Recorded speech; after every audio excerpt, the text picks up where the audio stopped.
ఎన్నికల వేళ ఏజెన్సీ ప్రాంతం నివురుగప్పిన నిప్పులా మారింది. వరుస ఎన్కౌంటర్లతో దండకారణ్యాలు దద్దరిల్లుతున్నాయి. రోజూ ఏదో ఒక వైపు ఎదురు కాల్పులు జరుగుతూ ఉంటే అరణ్య గ్రామాల్లో ఆర్ధనాదాలు ఆకాశాన్ని తాకుతున్నాయి. సరిహద్దు ఛత్తీస్గఢ్ దండకారణ్యంలో గంట గంటకు పేలుతున్న తూటాలతో అంబుజామాని అడవి దద్దరిల్లుతోంది. ఛత్తీస్గఢ్ గ్రామాలలో పోలీస్ బలగాలు విస్తృతంగా తనిఖీలు చేస్తున్నాయి. పార్లమెంట్ ఎన్నికల నేపథ్యంలో సరిహద్దు ప్రాంతాల్లో భద్రత కట్టుదిట్టం చేశారు.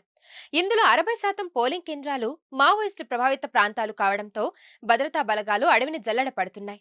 ఎప్పటికప్పుడు అనుమానితులను అదుపులోకి తీసుకుని విచారిస్తున్నారు.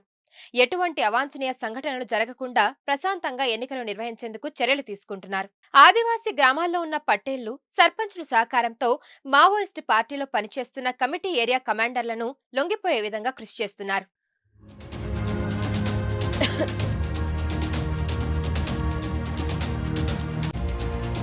మరిన్ని వీడియోస్ కోసం ఛానల్ ని సబ్స్క్రైబ్ చేయండి. లేటెస్ట్ అప్డేట్స్ కోసం వాట్సాప్ ఛానల్ ని ఫాలో చేయండి. అండ్ లింక్ డిస్క్రిప్షన్ లో ఉంది.